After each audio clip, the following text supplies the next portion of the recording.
The holiday season is here, and the First Lady, Jill Biden, has chosen the White House theme. And more information on President Biden asking Congress to block a railroad strike. And a dinosaur with an unusual head has recently been identified. All this and more as your News in a Flash starts right now.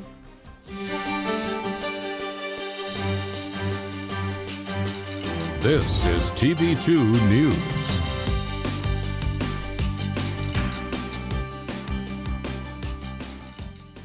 Good Tuesday morning, Portage County, and welcome to TV2 News. Thank you so much for joining us this morning. I'm Lindy Griesinger. And I'm Michael Neenan. If you're looking for something to do this afternoon, it's a good time to stop by the Kent State Farmers Market. In partnership with the Haymakers Farmers Market, Kent State has brought local farming to you right here on campus. From 4 to 7 this afternoon, you can stop by the Design Innovation Hub to check it out. Pause for a Cause is hosting a puppy yoga fundraiser at the Kent Student Center. This event is a standard yoga session where puppies run around the room. The fundraiser will have 2 sessions. One is 5:30 to 6:15 and the other is 6:45 to 7:30. The entry fee is $10 and all donations go towards providing assistance dogs to people with disabilities.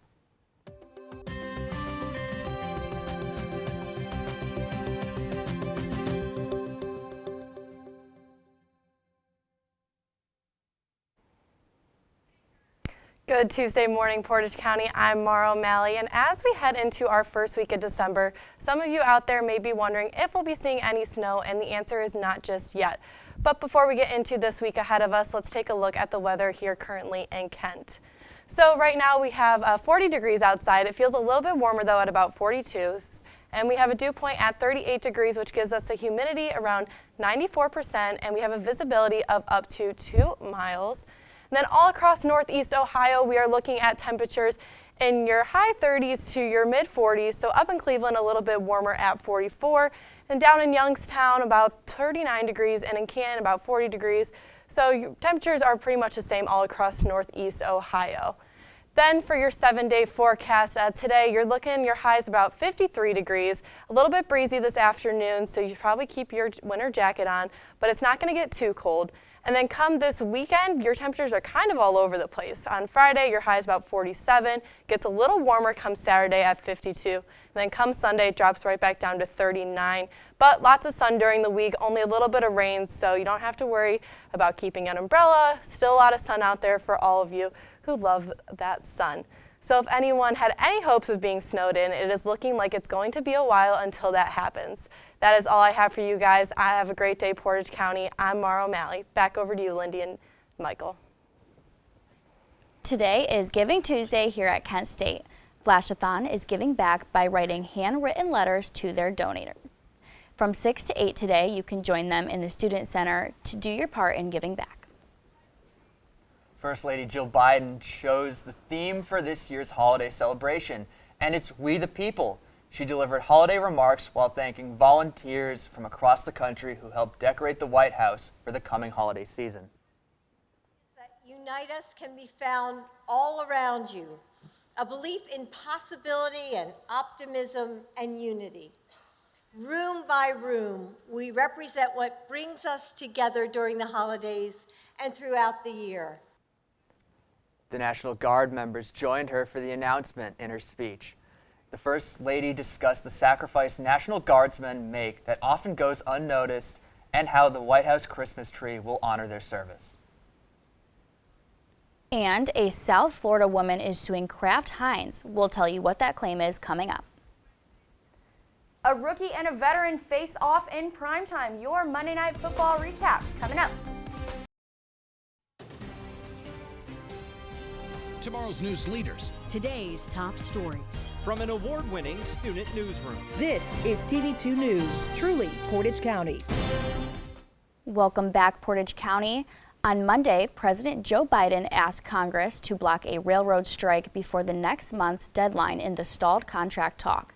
Nancy Pelosi said the House would not change the terms of the September agreement, which challenged the Senate to approve the House bill without changing the September agreement. The September agreement added 3 days of unpaid leave for conductors and engineers to attend medical appointments as long as they are scheduled 30 days in advance. The cryptocurrency company known as BlockFi declared bankruptcy on Monday, the firm being among the companies backed by FTX.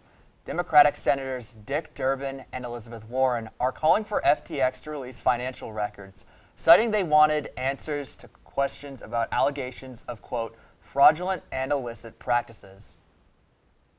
And Elon Musk says Apple threatened to remove Twitter from the App Store. Musk claims Apple threatened to block the social network for no apparent reason and stopped a great amount of advertising on Twitter.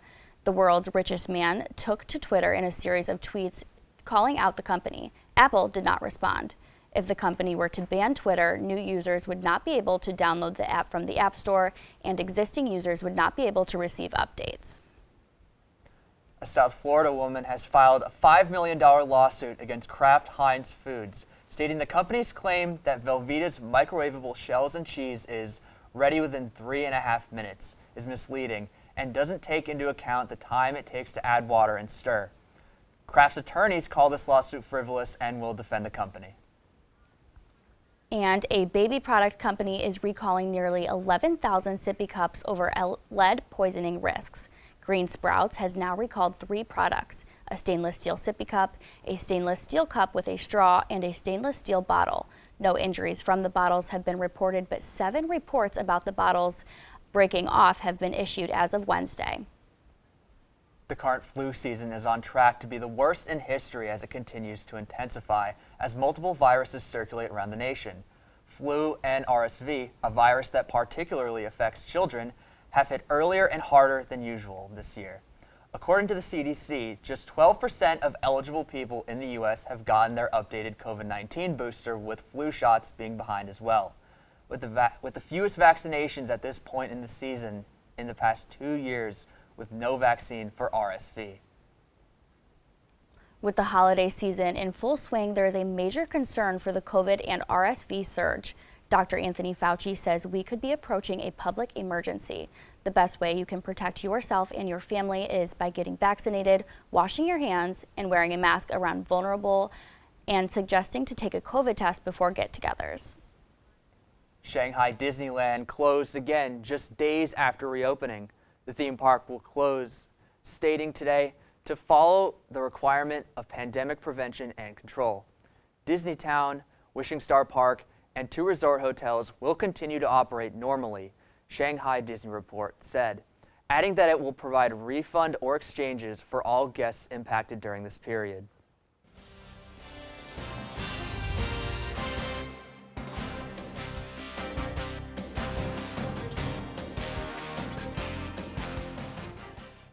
Rise and shine, Portage County, it's sports time. And how else should we start a Tuesday morning than with some Monday night football?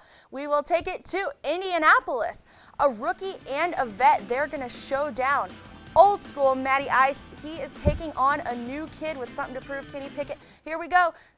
He'll hand it off to the man himself, Mr. Najee Harris Hill Superman, to give the Steel City a beautiful 2-score lead. Thus far, it's been a lot of black and yellow, but a guy with a name that sounds a lot like Della Fowler, Dallas Flowers, will shift the momentum for Indy. He's taking it to the red zone to set the Colts up big time in the 3rd quarter coming up here. And if you're a Colts fan, the hope is alive thanks to Mr. Flowers. Who else to give the lead than Mr. Jonathan Taylor? He will chip away at that Steelers lead that they're holding up. The Colts can take it here. Matt Ryan back to pass. He finds a guy whose alma mater is having a fun college football season. Michael Pittman, take a bow. And how about a Pitt man? Kenny isn't done yet. He will hand it off to Benny Snell, and he smells victory and will take the lead back for the Berg. And Benny was on to something. The Steelers steal the W, if you will, 24-17 final. And as we continue to celebrate 50 years of Title IX here at Kent State with my Tuesday FlashCast powers, I crown the Kent State women's basketball team the Women of the Week. These ladies made Stillwater silent with their upset victory on the road over Oklahoma State Cowgirls, 59-56 during Thanksgiving break. They also took that momentum with them to conquer Southern Illinois in a Christmas City Classic victory. Their record will advance to 4-2 without playing a MAC team yet, shining bright in hopes to take home a MAC championship soon. They'll be back on Sunday at the MAC, where they will show and continue female excellence. And that is all we have time for this week. Be sure to watch our season finale of our sports show, Sports Corner, on Monday at 8. I'm Della Fowler. Have a great day, Portage County, and I will catch you on the court. A bowling league for the blind in Michigan is celebrating its 50th anniversary this year. The team has been meeting at Fraser Star Lanes in East Point every Wednesday since 1998. Over the decades, their numbers have changed from a peak of 60 members to 16 today. But the bowlers are taking down stereotypes and are hoping new members will join and carry on the league's legacy. A junior hockey team in Minnesota teamed up with a senior center to play bingo. Chick Pojar, the head coach, says it's about more than hockey. It's about having the skills to go beyond, such as college or job interviews. Not only does it benefit the senior community, but it gives an unforgettable experience. So what do you guys think about this? I think it's awesome. I think it's super sweet. I bet you the seniors playing bingo, they absolutely loved it. I think it was amazing for them to go out there and play bingo with them. I think it's so cute. I agree. I think when I played volleyball, my favorite thing ever was going and helping children play volleyball. So even working with anybody helps. It is a lot of fun. I do agree with you there. And I mean, I love a good bingo. At home, before college, I would play bingo every Friday night with my grandma and Bingo's her church. fun. So the fact that like a whole hockey team is doing this, I think is super cool and really nice. I know, I'm sure they loved it. It's an amazing thing. I love that. Bingo is very fun. We'll take a look at this, guys. Newly published research reveals a previously unknown dinosaur that had a remarkably flat head. The Transylvanian Asaurus platycephalus is named for where it lived, what is now Western Romania, and this reptile roamed Transylvania millions of years before Dracula. It walked on 2 legs, ate plants, and had a powerful tail, but only measured about 6 feet long. A reindeer farm in Alaska is giving tours ahead of the holidays. Visitors can walk around the farm and feed the animals such as cows, alpacas, and turkeys. And although he's on a tight agenda, Santa does make his stops by the farm to check on his reindeer and hang out with the kids. Did you guys ever think that you would do anything like that for the holidays? No, I don't think I ever went to like a farm or like anything like that for the holidays or like had Santa come visit me at a farm, but I think it's cute. I have seen reindeers. They're awesome. I don't think I've ever seen a reindeer before. I thought I did once, but it turns out it was just a dog with fake reindeer horns. I love that. That's so funny. I haven't seen reindeers, but in my hometown they host like a Polar Express thing, and you get to ride that's on this cute. train for the holidays. Everyone looks forward to it every year. But I mean, I would catch a flight to Alaska to go see some reindeers. Oh, I yeah. agree. I would 100%. too. I think Anything- they might have some at the zoo, like reindeer. Yes. I don't know if I'm like if that's maybe something that I'm making up right now. So don't quote me I on think it that. depends on the zoo. That might be a petting zoo. That might be a petting I'd love zoo. to pet a reindeer. You want to pet a reindeer? Petting a reindeer would be very cool. It would be fun. All right, so that is all the time that we have for this morning. For updates on these stories and more, be sure to visit our website at kentwired.com and follow us on social media at KentWired. I'm Lindy Griesinger. I'm Michael Neenan. I'm Mara O'Malley. And I'm Della Fowler. Have a great day, Portage County.